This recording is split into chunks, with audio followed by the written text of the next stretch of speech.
서방님, 제발 한 번만 따라 해보거라. 마당에 앉아 소에게 애원하는 소리가 처량하게 울려 퍼집니다. 대체 이 양반집 서방님은 왜 소에게 말을 가르치려 하는 걸까요? 그리고 소는 과연 말문을 열 수 있을까요? 구독과 좋아요는 다음 이야기를 이어갈 힘이 됩니다. 지금부터 모모야담의 기묘한 이야기 속으로 함께 떠나보실까요? 옛날 옛적, 조선의 어느 한적한 마을에 유복한 양반과 철부지 펑서방이 살고 있었습니다. 그는 비록 나이는 어렸으나 이미 혼례를 올린 어엿한 가장이었지요. 어느 화창한 날, 펑서방은 너른 마당에서 한가로이 풀을 뜯는 암소를 멍하니 바라보고 있었습니다. 소는 그저 평화롭게 풀을 씹으며 꼬리를 살랑일 뿐이었습니다. 한참을 그러던 펑서방의 머릿속에 기상천외한 생각이 번뜩 스쳐 지나갔습니다. 어찌하면 저 소에게 사람의 말을 가르칠 수 있을까? 말하는 소라니, 이 얼마나 신기한 일인가. 엉뚱한 상상에 몰입한 펑서방은 진지한 표정으로 암소에게 다가갔습니다. 그리고는 마치 학동에게 글을 가르치듯 공손히 자리를 잡고 앉아 소의 눈을 똑바로 응시했습니다. 내 말을 따라 해보거라, 서방님. 펑서방은 정성을 다해 한 음절 한 음절 또박또박 발음하며 소에게 첫 교육을 시작했습니다. 하지만 암소는 그저 풀만 계속 뜯을 뿐 펑서방의 열정적인 가르침에는 아무런 반응도 보이지 않았습니다. 마치 내가 왜 당신의 말을 따라 해야 하는가라고 말하는 듯 했습니다. 펑서방은 포기하지 않았습니다. 답답한 마음에 음절을 하나하나 끊어가며 소의 발음을 교정해주려 애썼고 급기야 목소리를 높여가며 더욱 열정적으로 소에게 말을 가르쳤습니다. 아무리 노력해도 소가 말을 듣지 않자 펑서방은 마침내 화가 치밀어 올랐습니다. 그때 그의 눈에 한 줌의 마른 볏짚이 들어왔습니다.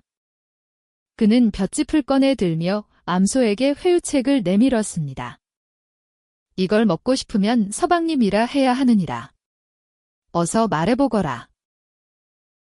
소가 볏짚을 먹으려 하자 펑서방은 잽싸게 손을 뒤로 빼며 훈계했습니다.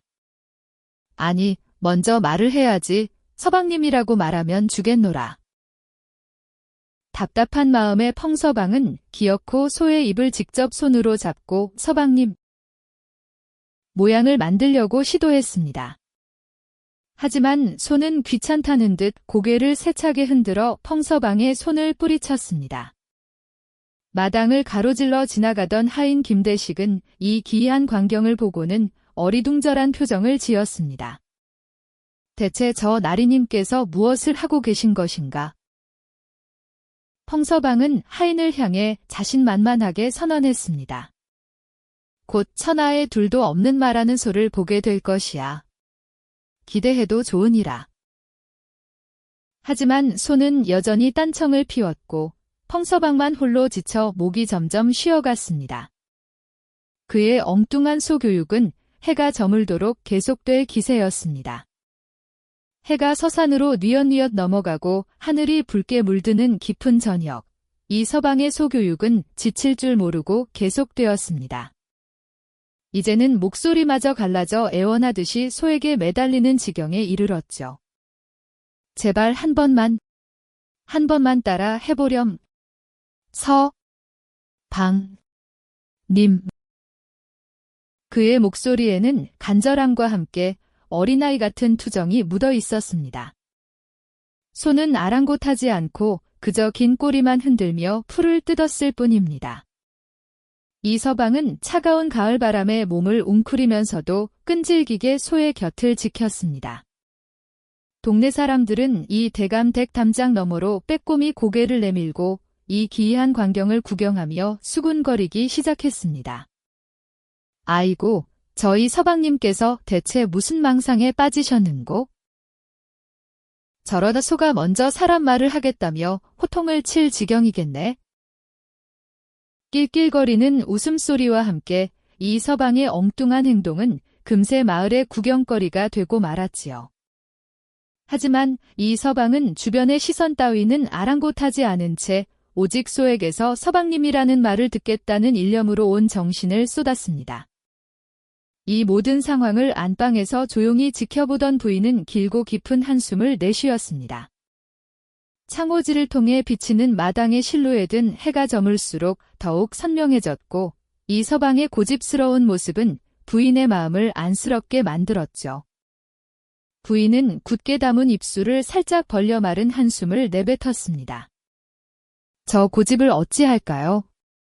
이대로 두면 목이 상할 것이고 저리 망신당하는 것도 마땅치 않으니. 부인은 더는 두고 볼 수 없다고 판단하고 조용히 자리에서 일어났습니다. 살며시 문을 열고 마당으로 나선 부인은 조용히 이 서방의 등 뒤로 살금살금 다가갔습니다. 차가운 밤 공기가 그녀의 뺨을 스쳤지만 부인의 걸음은 조용하고 신중했죠. 이 서방은 여전히 소에게 말을 가르치느라 주변의 인기척조차 느끼지 못하는 듯 했습니다. 서방님, 제발 한 번만 제 말을 들어보십시오. 목이 쉬어 쉰소리를 내며 거의 넋두리처럼 중얼거리는 이 서방의 뒷모습은 너무나 지쳐 보였습니다. 부인의 얼굴에는 걱정과 함께 작지만 따뜻한 미소가 번졌습니다. 이 서방이 지쳐 넋두리처럼 제발 한 번만 서방님 하고 중얼거리는 순간 그의 등 뒤에서 나지막하고 다정한 목소리가 들려왔습니다. 서방님. 그 소리는 너무나도 명확하고 또렷했습니다. 이 서방은 소가 드디어 말을 한 줄 알고 깜짝 놀라며 벌떡 일어났습니다. 그의 얼굴에는 피곤함도 잊은 채 믿을 수 없다는 듯한 놀라움과 함께 한 줄기 희망이 스쳤습니다. 소는 여전히 아무것도 모른다는 듯 그저 풀만 뜯고 있었지만 이 서방의 귀에는 그 목소리만이 맴돌았습니다. 해냈다. 드디어 소가 말을 하였어. 이 서방은 두 팔을 번쩍 들어 하늘을 향해 환호했습니다. 어머니, 아버지, 저의 소가 말을 합니다. 제가 해냈습니다. 그의 목소리는 기쁨으로 가득 차 주변에 울려 퍼졌고 지친 기색은 온데간데 없이 사라졌습니다. 세상에서 가장 위대한 업적이라도 이룬 듯한 표정으로 이 서방은 헐레벌떡 소에게 달려가 끌어안으려 했습니다. 하지만 바로 그 순간 소 옆에 서 있는 부인을 발견하고는 얼굴의 표정이 딱딱하게 굳어버렸죠. 이 서방은 팔을 뻗은 채 그대로 멈춰 서서 부인을 바라보았습니다. 그의 얼굴에는 방금 전의 환희 대신 혼란스러운 기색이 역력했죠. 부인. 방금 부인이 한 것이요? 이 서방은 겨우 입을 열어 물었지만 부인은 아무런 대답도 하지 않고 그저 따뜻하고 부드러운 미소만 지을 뿐이었습니다. 그 미소 속에는 이 서방의 엉뚱한 행동을 이해하고 감싸 안는 듯한 깊은 속내가 담겨 있었죠. 이 서방은 부인의 미소를 보며 더욱 갈피를 잡을 수 없는 표정을 지었습니다. 부인은 이 서방의 혼란스러운 시선에도 불구하고 조용히 소 옆으로 다가가 볏짚 한 줌을 흔들었습니다. 소는 볏짚을 보고 금매 하고 짧게 울었지요. 그 순간을 놓치지 않고 부인은 소의 울음소리가 잦아드는 타이밍에 맞춰 다시 한번 나지막하고 다정한 목소리로 속삭였습니다. 서방님. 그 소리는 소의 울음소리와 절묘하게 겹쳐 이 서방의 귀에는 마치 소가 말을 한 것처럼 들렸습니다. 이 서방은 부인의 교묘한 연극에 다시 한번 완벽하게 속아 넘어갔습니다. 그의 얼굴에는 의심의 그림자도 없이 순수한 기쁨이 가득 피어올랐죠. 소가 또 말을 했다. 정말이야, 부인. 소가 나를 서방님이라 불렀어. 그는 흥분하여 팔짝팔짝 뛰며 기뻐 날뛰기 시작했습니다. 소는 이런 이 서방의 모습에도 아랑곳하지 않은 채 그저 부인이 흔드는 볏짚을 맛있게 뜯어 먹을 뿐이었습니다. 부인은 그런 이서방을 보며 어쩔 수 없다는 듯 하지만 사랑스러운 미소를 지으며 고개를 살짝 흔들었습니다. 이서방은 팔을 뻗은 채 그대로 멈춰 서서 부인을 바라보았습니다. 그의 얼굴에는 방금 전에 환희 대신 혼란스러운 기색이 역력했죠. 부인. 방금 부인이 한 것이요? 이서방은 겨우 입을 열어 물었지만 부인은 아무런 대답도 하지 않고 그저 따뜻하고 부드러운 미소만 지을 뿐이었습니다. 그 미소 속에는 이서방의 엉뚱한 행동을 이해하고 감싸 안는 듯한 깊은 속내가 담겨 있었죠. 이서방은 부인의 미소를 보며 더욱 갈피를 잡을 수 없는 표정을 지었습니다. 부인은 이서방의 혼란스러운 시선에도 불구하고 조용히 소 옆으로 다가가 볏짚 한 줌을 흔들었습니다. 소는 볏짚을 보고 금매 하고 짧게 울었지요. 그 순간을 놓치지 않고 부인은 소의 울음소리가 잦아드는 타이밍에 맞춰 다시 한번 나지막하고 다정한 목소리로 속삭였습니다. 서방님. 그 소리는 소의 울음소리와 절묘하게 겹쳐 이서방의 귀에는 마치 소가 말을 한 것처럼 들렸습니다. 이서방은 부인의 교묘한 연극에 다시 한번 완벽하게 속아 넘어갔습니다. 그의 얼굴에는 의심의 그림자도 없이 순수한 기쁨이 가득 피어올랐죠. 소가 또 말을 했다.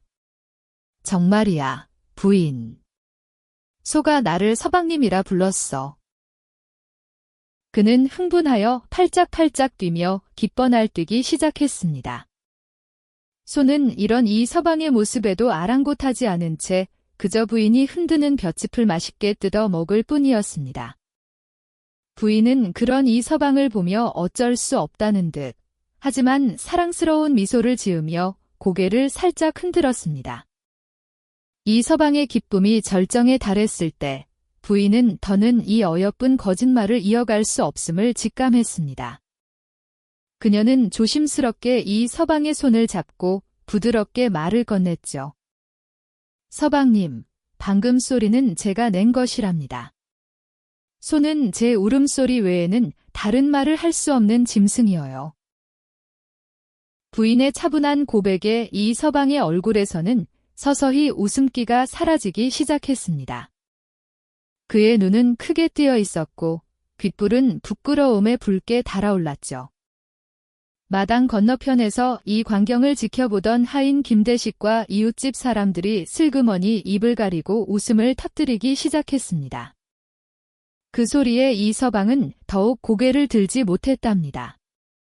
부인은 주변의 웃음소리에 더욱 움츠러드는 이서방을 보며 안타까운 마음이 들었습니다. 그녀는 이서방의 손을 잡고 조용한 사랑채 쪽으로 이끌었죠. 달빛이 은은하게 비추는 마루에 나란히 앉아 부인은 부드러운 목소리로 이서방을 타이르기 시작했습니다. 서방님, 소는 말을 하지 않아도 묵묵히 밭을 갈고 우리에게 우유를 주기에 귀한 짐승이어요. 밭을 갈아 땀 흘려 일하는 그 행동이 소의 진짜 가치인 것이지요. 이서방은 부인의 말에 고개를 숙인 채 조용히 귀를 기울였습니다. 부인은 계속해서 부드럽게 말을 이어갔습니다. 사람도 마찬가지랍니다. 서방님. 말이 앞서는 것보다 묵묵히 자신의 할 일을 하는 행동이 더 중요한 법이어요. 입으로만 말하기보다는 몸소 실천하는 것이 진정으로 값진 일이지요. 부인의 진심 어린 조언에 이서방은 점차 붉게 달아올랐던 얼굴에서 부끄러움이 가시고 진지한 표정을 되찾는 듯 했습니다. 그는 잠시 동안 아무 말 없이 고개를 끄덕이며 부인의 깊은 뜻을 되새기는 듯 보였습니다. 부인 역시 그런 이서방을 보며 만족스러운 미소를 지었습니다. 부인의 지혜로운 가르침에 이서방은 깊이 감동한 듯 했습니다. 그러나 그의 순진하고 엉뚱한 성격은 쉬이 변하지 않았죠. 잠시 후 이서방의 눈빛이 다시금 엉뚱하게 반짝이기 시작했습니다. 무언가 새로운 깨달음을 얻은 듯 그는 벌떡 일어나 부인에게 활기차게 말했습니다. 알겠소, 부인. 말보다 행동이라 하였으니 이제부터 내가 소의 일을 돕겠소. 소처럼 묵묵히 밭을 갈고 소처럼 풀을 뜯어 먹으며 스스로의 가치를 증명해 보이겠소. 그의 목소리는 확신에 차 있었으나 부인은 이 서방의 엉뚱한 발상에 그저 쓴웃음을 지을 수밖에 없었답니다. 이 서방은 부인의 만류에도 불구하고 곧장 마당 한가운데로 달려갔습니다. 그는 주변에 널려있던 풀더미를 발견하고는 갑자기 네 발로 땅을 짚더니 소 옆에서 풀을 뜯는 신용을 하기 시작했죠. 음매 스매 하며 소의 울음소리까지 흉내내는 이 서방의 모습은 너무나도 우스꽝스러웠습니다. 자신의 영역을 침범당했다고 느낀 소는 처음에는 뚱한 표정으로 이 서방을 바라보았습니다. 그러다 이 서방이 자꾸만 옆에서 풀을 뜯는 흉내를 내자 참다 못한 소가 금매 하고 짧게 울더니 큰 머리로 이 서방의 옆구리를 툭 밀어버렸습니다. 펑 하는 소리와 함께 이 서방은 보기 좋게 옆으로 나동그라졌습니다. 그는 엉덩방아를 찍고 풀밭에 쓰러진 채 얼떨떨한 표정으로 소를 올려다보았죠. 소는 아무 일도 없었다는 듯 다시 평화롭게 풀을 뜯기 시작했습니다. 이 모든 상황을 지켜보던 부인은 입가에 터져나오려는 웃음을 애써 참아내며 어쩔 수 없다는 듯 고개를 살레살레 흔들었습니다. 하지만 그녀의 눈에는 여전히 이 철부지 남편에 대한 깊은 애정과 사랑스러움이 가득했답니다. 이 서방은 비록 아직 어리숙하고 엉뚱했지만 부인의 지혜와 사랑 속에서 조금씩 진짜 어른으로 성장해 나갈 것이 분명했죠.